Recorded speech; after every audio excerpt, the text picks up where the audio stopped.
진실로 내게 이르노니 오늘 네가 나와 함께 낙원에 있으리라 하시니라. 아멘. 예, 감사합니다. 예. 오늘은 잘 아신 대로 우리 주님이 우리 구원을 이루시기 위해서 예루살렘으로 들어가신 종려주일입니다.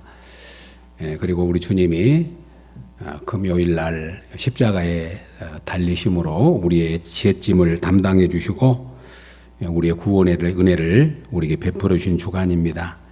오늘도 지혜와 계시의 영이신 성령께서 우리의 마음을 열어주시고 오늘도 하나님 주신 은혜가 우리 가운데 충만할 수 있기를 주의 이름으로 축복합니다.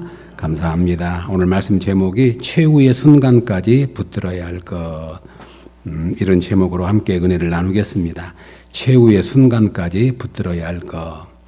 예, 성도 여러분, 우리 예수님의 삶은 어디로 모아지냐면 십자가로 모아집니다. 예, 우리 예수님의 삶은 십자가를 향해서 모든 것이 집중됩니다. 예, 왜냐하면 십자가가 우리의 구원이요, 하나님의 지혜요, 구원의 능력이기 때문인 줄로 믿습니다. 사실 예수님이 오신 목적은 십자가를 지기 위해서 오셨어요. 예, 그러니까 십자가로 모아집니다. 한번 생각해 보십시오. 우리 예수님의 삶이 33년의 삶이었는데 그 33년의 삶을 3년 반의 공생애로 압축할 수 있습니다. 그리고 3년 반의 공생애가 어디로 압축되냐면 한 주간의 고난주간으로 압축이 됩니다.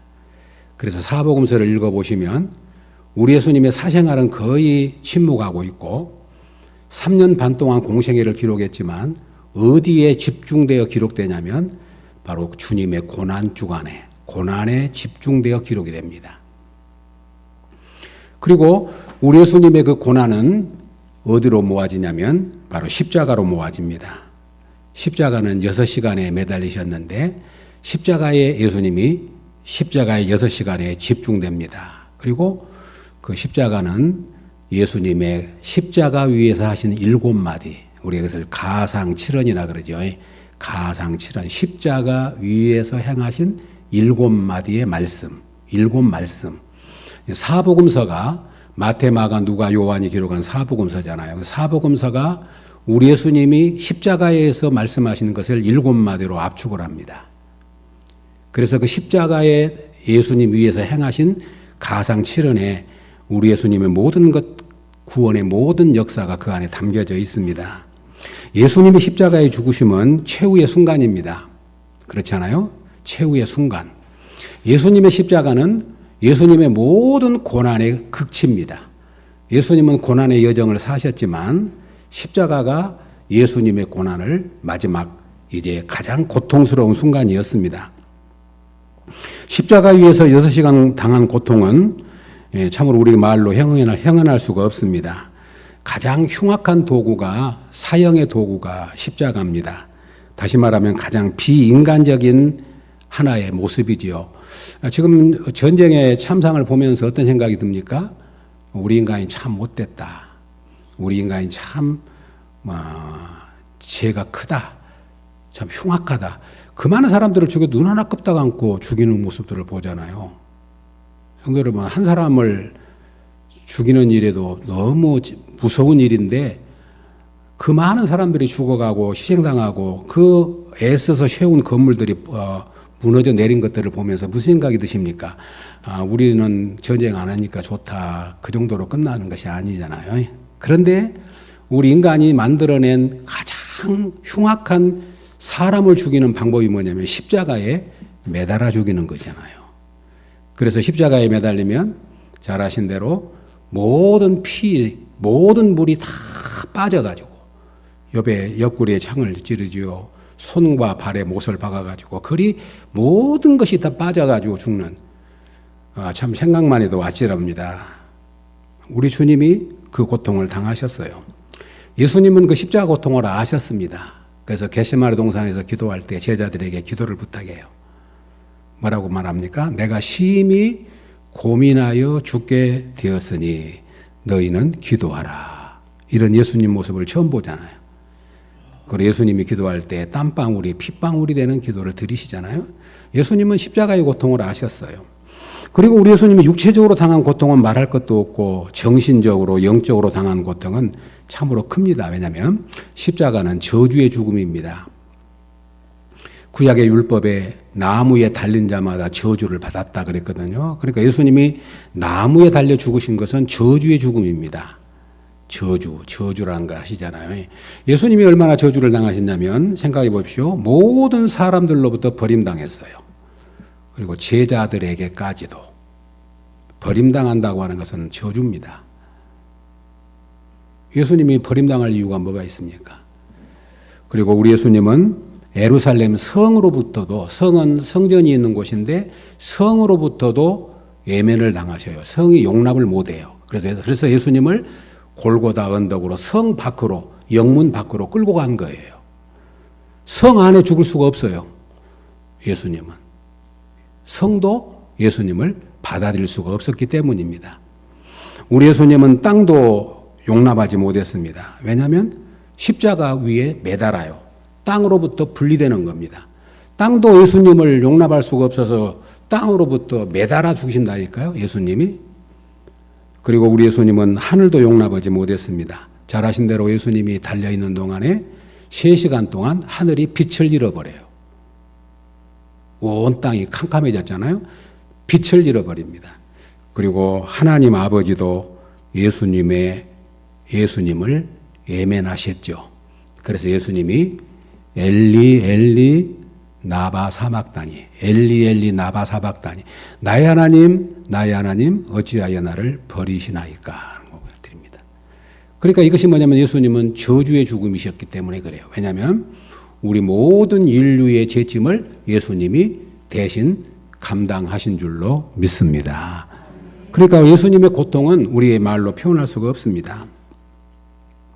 그런데 이런 가장 고통스러운 순간에 우리 예수님이 7마디의 말씀을 하신 것입니다. 그것이 가상칠언입니다. 그런데 오늘 누가복음은 의사였던 누가복음 오늘 본문 누가복음에서 예수님이 십자가 위에서 행하신 3마디의 말씀을 기록하셔요. 그런데 이 말씀을 보면서 우리 예수님께서 마지막 최후의 순간까지 삶의 끝자락에서까지 붙들고 계셨던 것이 있어요. 그것이 뭐냐면 오늘 누가복음에서 기록한 3마디의 말씀입니다. 첫 번째 말씀이 우리 예수님이 용서의 말씀을 하십니다. 23장 34절입니다. 오늘 본문 앞으로 가시면 34절에 이에 예수께서 이르시되 아버지여 저들을 사하여 주옵소서 자기들이 하는 것을 알지 못함이니이다. 이것이 예수님의 첫 번째 기도였습니다. 예수님이 십자가 위에서 매달리셔가지고 첫 번째 입을 여신 내용이 뭐냐면 아버지여 저들을 사하여 주옵소서 자기들이 하는 것을 알지 못함입니다. 무슨 기도지요? 용서의 기도예요. 용서의 말씀이에요. 놀랍잖아요? 십자가는 얼마나 고통스럽고 가장 인간의 추하고 더러운 것이 다 나올 수밖에 없는 그런 상황인데 예수님이 입을 여신 첫 마디가 뭐냐면 용서의 말씀이라고 하는 거예요. 예수님을 향해서 저주를 퍼붓는 사람들, 예수님을 향해서 못을 받고 옆구리에 창을 지른 로마 군인들, 그리고 그 주변에 둘러쓴 무리들이 네가 구원자이거든 십자가에서 한번 내려와 봐라. 그리고 예수님을 희롱하고 조롱하고 비웃고 껄껄거리고 있는 그 사람들을 향해서 예수님이 아버지여 저들을 사해 주십시오. 왜냐하면 자기들이 지금 하고 있는 것이 얼마나 무서운 일이고 얼마나 잘못된 일이라는 것을 알지 못하기 때문입니다. 그렇게 기도를 드리십니다. 이것은 하나님과 우리 사이의 중보자로서 알지 못하고 있는 죄인들을 향한 변호입니다. 몰라서 그럽니다. 아버지여 저들을 용서해 주십시오 하고 기도를 드리십니다. 베드로전서 2장에서 이렇게 사도 베드로는 고백합니다. 욕을 당하시되 맞대어 욕하지 아니하시고 고난을 당하시되 이업하지 아니하시고 오직 공의로 심판하신 이에게 부탁하시며 친히 나무에 달려 그 몸으로 우리 죄를 담당하셨으니 이는 우리로 죄에 대하여 죽고 의에 대하여 살게 하려 하심이라. 그가 채찍에 맞음으로 나음을 입었나니. 아멘. 사랑하는 우리 성도 여러분, 용서는 세상에서 가장 아름다운 것이 용서입니다. 성도 여러분, 세상에서 가장 아름다운 것이 뭐라고 생각합니까? 용서입니다. 그래서 마귀가 용서를 가장 싫어합니다. 마귀는 할 수만 있으면 용서를 못하게 합니다. 또 실제로 용서는 그렇게 어려운 겁니다. 용서는 우리 인생의 가장 힘들고 어려운 부분이기도 합니다. 그런데 우리 예수님이 십자가 위에서 첫 말씀이 뭐냐면 용서의 말씀. 이 말씀을 생각하면 어떤 생각이 듭니까? 우리 예수님이 마지막 십자가에서까지도 끝까지 붙드셨던 것이 뭐냐면 용서였다고 하는 겁니다. 사랑하는 성도 여러분, 저와 여러분의 삶 속에 날마다 용서가 있기를 바라지만 끝까지 놓치지 않는 것이 용서가 될 수 있기를 주의 이름으로 축복합니다. 끝까지 용서를 붙드셔야 합니다. 사랑하는 성도 여러분, 하루를 마감할 때도 용서로, 한 주일을 마감할 때도 용서로, 한 달을 마감할 때도 용서로, 그리고 마지막 저와 여러분의 인생을 마무리할 때도 용서로 마무리하는 은혜가 있기를 주의 이름으로 축복합니다. 이것은 놀라운 은혜예요. 우리 예수님이 십자가에서 가장 고통스럽고 최후의 순간까지 우리 예수님이 놓지 않았던 것이 바로 용서라고 하는 사실을 잊지 말아야 합니다. 이것을 안 스데반 집사도 끝까지 용서를 붙잡았습니다. 돌로 맞아 죽어가는 스데반 집사가 그렇게 기도하지 않습니까? 무릎을 꿇고 크게 불러 이르되 주여 이 죄를 저들에게 돌리지 마옵소서 하고 그 말을 하고 자니라 그렇게 말합니다. 마지막 순간에 뭘 붙들었냐면 용서를 붙들었던 거예요. 사랑하는 여러분, 야곱의 삶이 아름답게 빛났던 것은 마지막이 용서와 축복의 삶이었기 때문입니다. 야곱 하면 얼마나 약사 빠르고 간사하고 형의 발꿈치를 잡고 나올 만큼 절대 포기하지 않았던 야곱인데, 그 야곱의 삶이 아름다웠던 건 뭐냐면 야곱은 나중에 하나님을 만나고 나서 철저하게 용서하고 축복하는 삶이 돼요. 용서하고 축복하는 삶. 놀랍습니다. 그래서 야곱이 위대한 거예요. 그래서 야곱이 이스라엘로 바뀐 거예요. 사랑하는 성도 여러분, 마지막까지 용서를 붙들 수 있기를 주의 이름으로 축복합니다. 잘하신 대로 요셉이 우리가 위대했던 것이 뭡니까?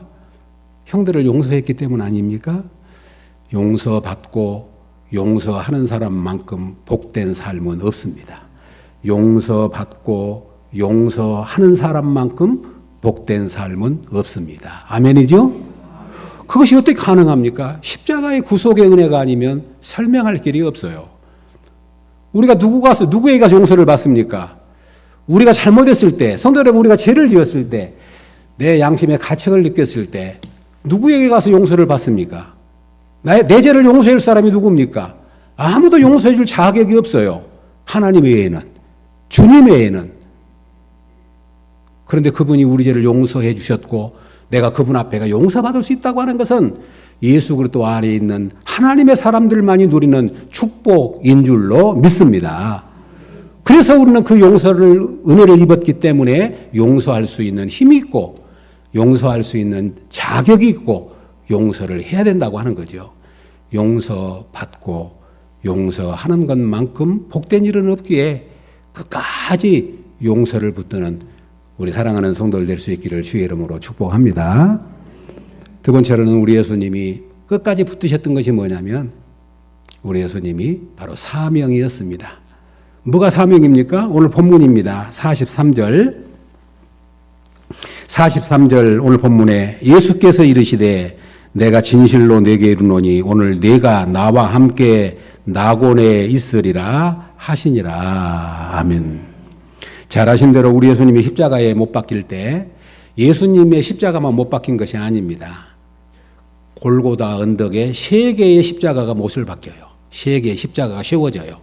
가운데 예수님, 양쪽에 그 당시로 말하면 가장 흉악한 범죄자. 왜 그렇게 했냐면 이사야 선지자가 예언을 했어요. 우리 예수님은 죄인 중에 하나로 헤아림을 받을 것이다. 죄인들과 함께 묶어가지고 죽이니까 예수님이 죄인이에요. 예수님이 혼자 세운 것이 아니라 양쪽에 가장 흉악한 강도들을 세워서 함께 죽임으로 예수도 똑같이 죄인이라고 하는 취급을 받은 거예요. 그러잖아요? 그런데 한편 강도는 예수님을 향해서 막 욕설을 퍼붓습니다. 오늘 우리말로 말하면 놀립니다. 네가 하나님의 아들이다. 우리 이렇게 죽는 거 보냐? 우리 구원해 봐라 그러는 거죠. 그런데 한편 강도가 말합니다. 그를 꾸짖습니다. 그리고 오늘 본문에서 말하는 것처럼 한편 강도가 이렇게 요청을 합니다. 거기 42절 이르되 예수여 당신의 나라에 임하실 때에 나를 기억하소서 하니 당신의 나라에 임할 때 나를 기억하소서 하고 예수님께 구원을 요청합니다. 그럴 때 예수님께서 오늘 내가 나와 함께 낙원에 있으리라. 아멘. 구원을 선포하십니다. 여기서 참 놀랍잖아요. 십자가 비밀도 놀라워요. 한쪽은 구원이고 한쪽은 멸망이에요. 예수님을 믿는 자에게는 구원이고 이것을 아주 그림으로 그대로 보여줘 버립니다. 복음을 받아들이는 자에게는 구원이고 복음을 거절하는 자에게는 심판이요 멸망이잖아요. 똑같은 지금 골고다 언덕에서 양쪽에 강도가 섰는데 하나는 예수님을 거절했고 하나는 예수님을 영접했어요. 그럴 때 예수님이 그 영혼을 부탁하는 한 강도를 향해서 오늘 내가 나와 함께 낙원에 있으리라. 이것은 구원의 선언이지만 또 한편에서 보면 우리 예수님은 마지막까지 십자가에서까지 한 생명을 구원하는 사명을 감당하고 있는 줄로 믿습니다. 왜냐하면 예수님은 우리를 구원하기 위해서 오셨기 때문에 잃어버린 자를 찾기 위해서 오셨기 때문에 그 예수님이 십자가의 그 극한 고통 속에서 마지막 최후의 순간까지 한 생명을 구원하고 계시는 사명을 감당하고 있는 놀라운 은혜를 봅니다. 사랑하는 성도 여러분, 저와 여러분도 바라고 소망합니다. 주님 앞에 서는 그날까지 하나님께서 우리에게 맡기신 사명 놓지 마시고 감당할 수 있기를 주의 이름으로 축복합니다. 사명을 붙드는 겁니다. 우리 인생은 하나님이 내게 주신 사명을 이루는 시간입니다. 끝까지 사명을 감당하는 사람이 성공한 인생입니다. 마지막까지 나의 사명을 붙드는 것 얼마나 복된 일인지 모릅니다. 그런 내용을 읽어본 적이 있습니다. 이제 한 교회의 노 권사님이 복음을 전하는 일을 자기의 사명으로 여기고 많은 생명들을 전도하는 일에 힘을 썼습니다. 그런데 이제 연로해가지고 병원에 입원하게 된 거예요. 그런데 이제 얼마 남지 않으면 하나님 앞에 설 터인데 내가 병원에 있는 동안에 어떻게 이 사명을 감당하면 좋을까? 그러다가 이 할머니가 이 권사님이 아르바이트생, 알바생을 구한 거예요. 나를 병원에서 도와줄 사람이 있으면 내가 이제 시급을 주겠다. 그러니까 많이 약속을 하고 그런데 한 청년이 왔습니다. 그런데 이 청년에게 뭘 부탁하냐면 아무것도 시킨 것이 아니고 미안한데 내가 너무 힘들어가지고 성경을 읽을 수가 없어. 그러니까 내 옆에서 성경을 1시간만 읽어주면 좋겠다. 그것이 일이에요. 성경을 읽게 한 이유가 뭘까요? 그로 하여금 성경을 읽게 하려고. 권사님도 그 성경을 듣지만 그 아르바이트생이 성경을 읽음으로 인해서 예수님을 만나고 싶은 소원이 있으면 좋겠다. 그래서 한 영혼을 구원하고자 하는 열망 때문에 그렇게 했다는 거예요. 그래서 알바생이 오면은 성경을 읽게 하고 성경을 읽게 하고 그렇게 마지막 순간까지 사명을 붙들었다. 사랑하는 성도 여러분, 한번 생각해 보십시오. 이제 우리가 하나님의 부르심을 받게 되면 숨이 끊어지잖아요. 그러면 우리 너무 몸 아낄 필요 없어요. 그래서 우리 믿음의 선배들은 녹슬어 죽느니 달아서 없어지는 것이 좋겠다. 그런 고백을 했거든요. 너무 몸을 무리해도 안 되지만 너무 그냥 몸 아끼려고 애를 쓸 필요 없습니다. 성도 여러분, 마지막까지 붙들 것은 하나님이 우리에게 주신 사명이에요. 사명 붙들 수 있기를 바랍니다. 예, 나이 먹었으니까 사명 내려놓고 은퇴했으니까 사명 내려놓고 이제는 이제 고생했으니까 좀 낙을 누려야 되겠다고 사명 놔버리면 의미가 없어요. 우리 인생이 허무해집니다. 어디 가서 무엇이 우리를 붙들어 줄 겁니까? 나는 마지막까지 내게 주신 사명은 이거야. 주님 앞에 설 때까지 내가 할 일은 이거야. 그걸 놓지 않는 거예요. 우리 주님이 마지막까지 한 생명을 구원하는 일에 자신을 들이십니다. 오늘 내가 나와 함께 낙원에 있으리라 하시고 구원을 선포하시는 생명을 살리시는 주님의 그 손길을 기억할 수 있기를 주의 이름으로 축복합니다. 마지막으로 한 가지 더 오늘 말씀을 통해서 알 수 있는 것은 끝까지 하나님을 신뢰하는 믿음이었습니다. 신뢰하는 주님의 모습을 봅니다. 우리 46절 한번 보실렵니까? 46절 같이 읽겠습니다. 시작. 예수께서 큰 소리로 불러 이르되 아버지 내 영혼을 아버지 손에 부탁하나이다 하고 이 말씀을 하신 후 숨지시니라. 아멘. 아버지여 내 영혼을 아버지 손에 부탁합니다. 하나님을 신뢰합니다. 끝까지 하나님을 의뢰합니다. 하나님께 의탁합니다.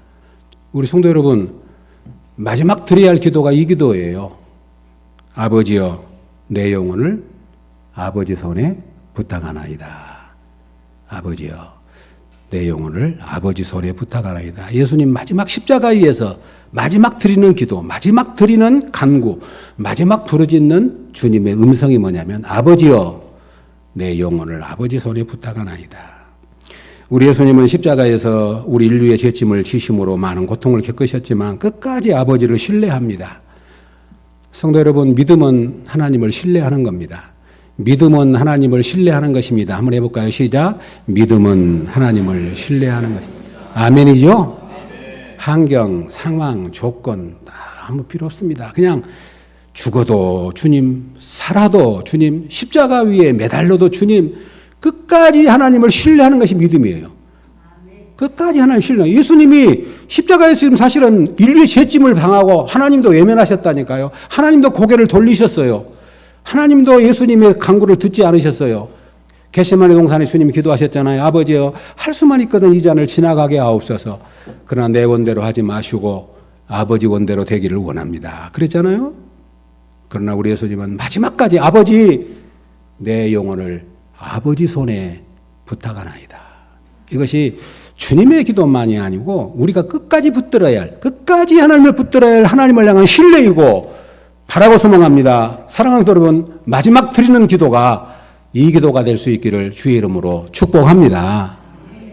우리 예수님은 십자가에서 아버지로 시작해서 아버지로 끝나요. 아까 아버지여 저들의 죄를 사하시옵소서. 저들이 하는 것, 자기가 하는 걸 알지 못합니다. 아버지여 첫 번째 기도예요.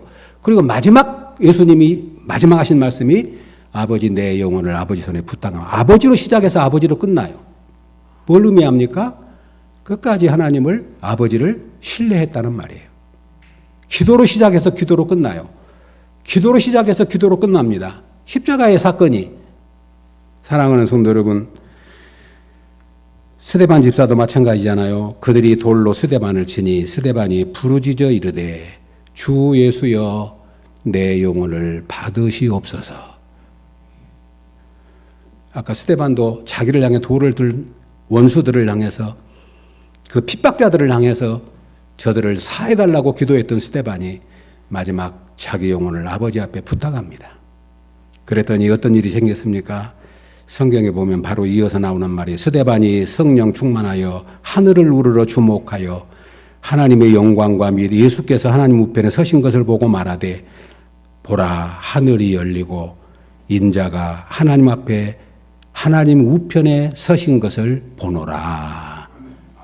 성도 여러분, 이 은혜가 있기를 주의 이름으로 축복합니다. 주님, 내가 어떻게 주님 앞에 마지막 순간을 보낼지 모릅니다. 그러나 주님, 마지막 순간까지 아버지께 내 영혼을 의탁할 수 있는 믿음, 아버지께 내 영혼을 부탁할 수 있는 그런 은혜가 있게 하여 주옵소서. 평상시 기도하셔야 돼요. 평상시. 그래야 그 순간에도 기도할 수 있는 거예요. 세상 말로 말하면 몸이 기어간다 그러잖아요. 성도 여러분, 평상시 그런 기도를 들으셔야 돼요.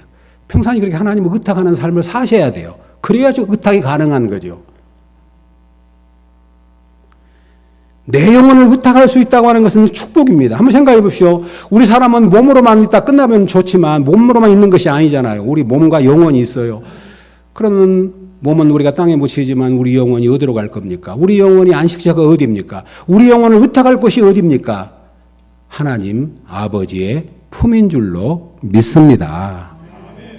그러니까 오늘 이 한편 강도가 말하기를 당신의 나라 임하실 때 나를 기억해 달라고 할 때 오늘 내가 나와 함께 있으리라. 아멘. 오늘 내가 나와 함께 낙원에 있으리라.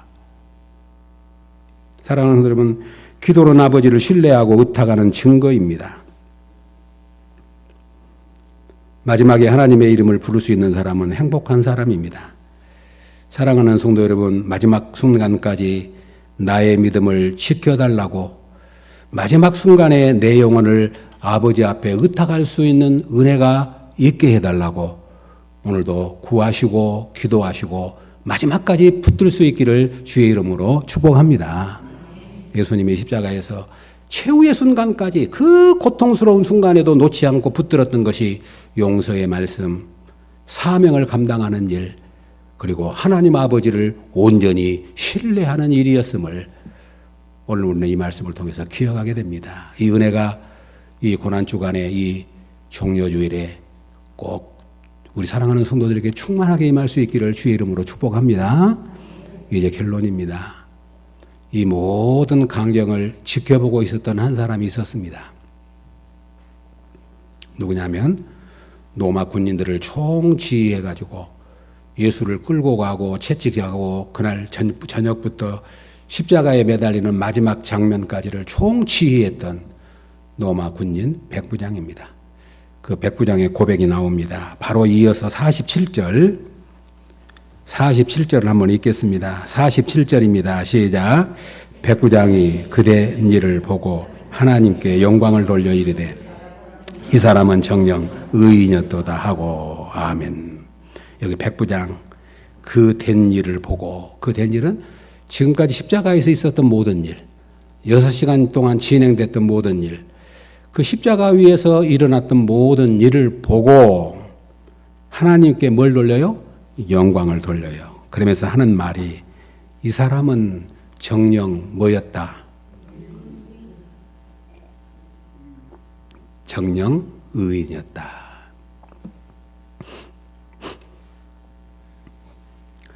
백부장은 로마 군인이었기 때문에 믿음이 있었는지 없었는지는 모르겠습니다. 그러나 믿음이 없었을 것이에요. 그런데 이런 고백을 드린 이유가 뭐냐면 수많은 죽음을 봤어요. 백부장은. 수많은 사람들을 십자가에 매다는 처형하는 광경을 봤고 그 일을 집행한 사람입니다. 그런데 오늘 예수님의 죽음을 처음 본 거예요. 이런 죽음을 본 적이 없어요. 이런 죽음을 본 적이 없다고요. 십자가에서 그 처참한 죽음을 당할 때 원망을 쏟아놓고 저주를 퍼붓고 이 양 죽을 거니까 그냥 하고 막 악을 쓰고 뭐 별 사람들 다 있겠죠. 그러지 않겠어요? 그런데 우리 예수님이 첫 마디가 용서의 말씀이 나오지요. 그리고 한편 강도를 구원에 이르게 하지요.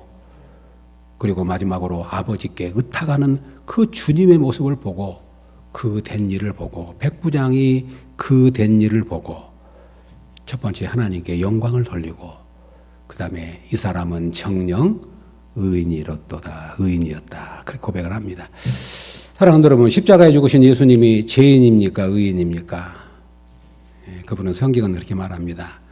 우리와 똑같은 사람이로되 죄는 없으시니라. 아멘. 그 주님이 우리의 죄짐을 대신 짊어지시고 가장 흉악한 죄인으로 죽으셨어요. 그것은 우리의 죄를 담당하셨기 때문입니다. 성도 여러분, 의인인 주님이 죄인 되심으로 죄인인 우리가 의롭게 된 줄로 믿습니다. 아멘. 오늘 우리가 이 자리에 온 것이 우연이 아닙니다. 예수님 덕분이잖아요. 그래서 하나님을 아버지라고 부르고 오늘도 예배하고 우리가 하나님 앞에 의로운 자로 설 수 있는 것이죠. 사랑하는 여러분, 고난주간은 단순히 예수님이 죽으심이 아니라